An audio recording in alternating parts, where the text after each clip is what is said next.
السلام عليكم اخوتي المغاربه. يا اخوتي المغاربه، نهار كنت نقول لكم في 2020 انايا كانت فيا الغصه على اليهود وعلى الاسرائيليين وبني صهيون. كنت نقول لكم ما تبقاوش تيقوا هذا المونديال اللي راهم يعطيوه لنا، وهذا الكاس افريقيا وهذا الروينه ومطلعين لنا المونديال لاعبين الدومي الفينال. مغترب مغربي حر يوثق فيديو يوجه فيه رسالة قوية للمغاربة المطبعين. هذا المواطن قام قبل سنوات بتحذير المغاربة من الإسرائيليين. ها هو الشعب المغربي يجني ثمار التطبيع أدى إلى طرد عائلات مغربية من منازلها على خلفية قرارات قضائية لصالح مستوطنين صهاينة استرجعوها عن طريق العدالة عقب عودتهم للمغرب. والجاهلين منكم اللي ما قارين لا دين لا والو كانوا يقولوا لي اسكت غادي تدخل تجلس على القرعه، كنقول لكم راه فلان هو السبب، تقولوا لي اسكت غادي تجلس على القرعه. يا ودي الله يهديكم، راني مغربي، ما انفصالي ما والو، ما طالب لا صحراء شرقيه لا صحراء غربيه لا سبتهم ليليا لا والو. كنعرف المغرب اسيدي من طنجه للقويره كما خلاها الحسن الثاني. لا غير الشهيه اخوتي اليهود ما فيهمش الثقه، اخوتي اليهود ما عمرو يجيبوا لك الصحراء ولا يجيبوا لك شي حاجه.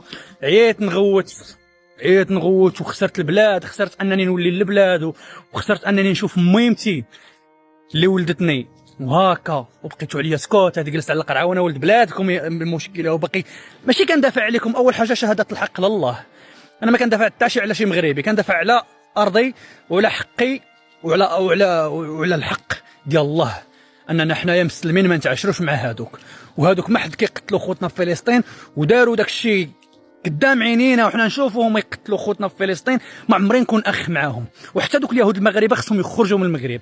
كنتوا تقولوا لي لا سكوت راه كيدفش، انت مريض نفساني، روح اشرب دواك. روحوا اشربوا درك، مازال تبقاو تشربوا الدواء بالاعصاب في المغرب، مازال تبقى يخلط عليك اليهودي، غادي يبقى يشدك منا من العنقره ويقول لك خرج، ولا ما قدرش هو غادي يجيب لك البوليسي اللي هو ولد بلادك. عقلوا على هاد الهضره، شي لا ما بقاوش يجيو البوليس يخرجوكم من الديور بالسقول وبالهراوه. انا ماشي سعيد وماشي ولد عبد العزيز وماشي راجل، ولكن اعقلوا قولي هذا، لان ربي سبحانه قال في القران: يا ايها الذين امنوا لا تتخذوا اليهود والنصارى اولياء بعض ومن يتولاه منكم فانه منهم. هذه اول حاجه. وربي قال لك محمد رسول الله والذين معه أشداء على الكفار رحماء بينهم.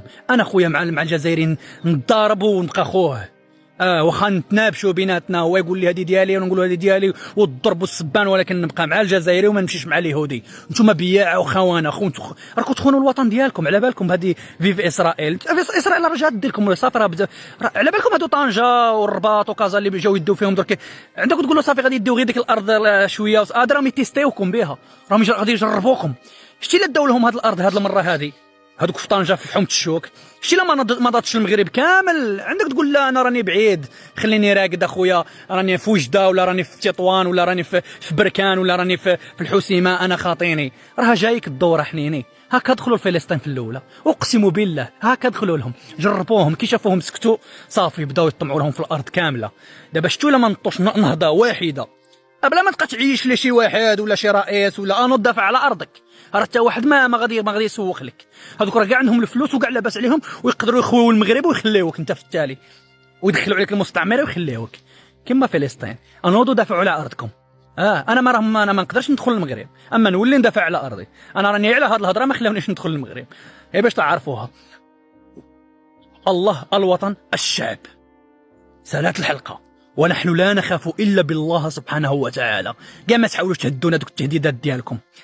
الله الوطن الشعب، والشعب ولا بقى هكا مدلول تا هو وحيدو الله الوطن الرسول بس. السلام عليكم. شوف فيديو هذه، شوف كان هذه 40 50 سنه يا 40 سنه فين كان؟ حضرت المحكمه قلت له علاش، قال لي راه الارض ظهر إذا مبنيه بالحجه ديالي بالملكيه وشارينا ب 85 بالملكيه ديالي. والله ما على بالي لا نضحك لا نبكي. نضحك على العياشي اللي جاي يقول لنا المملكه المغربيه، ولا نبكي على هاد الناس الضعفاء الزواوله اللي يحاوزوا فيهم ديارهم بعد 60 سنه عقد ملكيه. تعرف واش حبي قلت لك؟ عقد ملكيه، عقد تسيني مع الدوله على انه هاد الارض ولا هذا البيت تاعك، واحد ما يقدر يهضر عليك. خلاص عقد ملكيه في كاع البلدان تكزيستي عقد الملكيه، وما كاش واحد يقدر يخرج واحد من دارو عنده عقد ملكيه الا في المغرب. عندك عقد ملكيه حوزوك. علاه؟ باسكو بوريطه بوريطة بعد التطبيق قال لهم نفتخر بوجود 1,000,000 يهودي من أصول مغربية.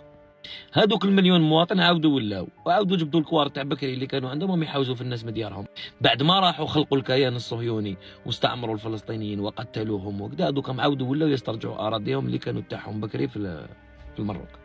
اقسم بالله غير في غزه ما كانش هاد العفسه. في غزه ما يخرجوهمش من ديارهم يا اخي، الاستعمار وراي اباده بصح والله ما يخرجوهم من ديارهم. هكذا تخرج عقد ملكيه عندك تخرج، ما كاش من القانون الدولي يحميك الا في المغرب. والعياشي يقول لك عندهم الحق، المحكمه حكمت.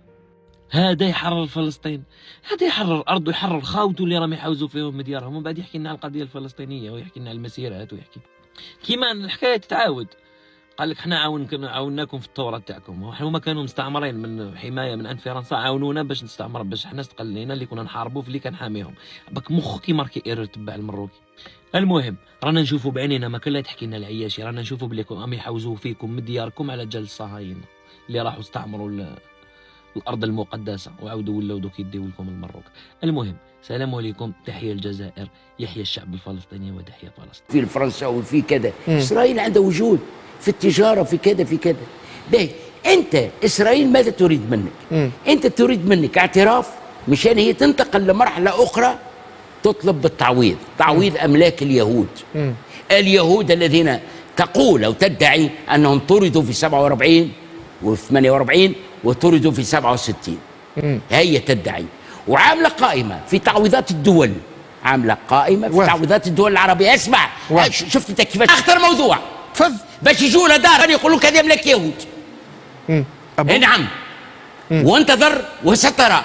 وكي يقول لك انا كلمه سكرها حطها في مخ. هذا ايش معنى التعويضات؟ تعويضات تونس مطلوبه في حوالي 75. مرحبا بكم. خبر يتصدر هذه الأيام الصحف المغربية حول رجل يهودي عاد بعد 50 سنة للمغرب، وبالضبط إلى شمال المغرب مدينة طنجة، ومعه وثائق تثبت أن أرضا بمساحة 14 هكتار في ملكه. المشكل أن هذه الأرض أصبحت حي يدعى حي بن كيران حومة الشوكة. هذا الحي تم بناء فيه مئات من المنازل، يعني حي مكتظ بالمنازل. وفي هذه الأيام توصلت هذه العائلات التي تسكن في هذا الحي باستدعاء من المحكمة أن الأرض التي تم فيه بناء منازلهم تعود في ملك أو تعود لملكية شخص آخر. الجميع يعرف أن اليهود عاشوا في المغرب في السنوات الماضية، وأيضا أكبر ثالث جالية مغربية تعيش في إسرائيل يعني فلسطين. والآن خرجوا هذه العائلات الذين يسكنون في هذا الحي ضد هذا القرار الذي توصلوا به من المحكمة، يعني أنهم منازلهم في أرض ملك شخص آخر، مع العلم أن هذه العائلات أيضا يعني يمتلكون وثائق تبين أنهم قاموا بشراء تلك الأرض من شخص آخر. ولكن هذا اليهودي الذي ظهر الآن يمتلك وثائق قبل أن يشتروا أرضهم من شخص آخر. يعني مشكل أصبحوا في هذه السكان، يعني بعد 50 سنة يعود شخص ويقول بأن المنزل الذي قمت ببنائه في هذه الأرض هي أرضي.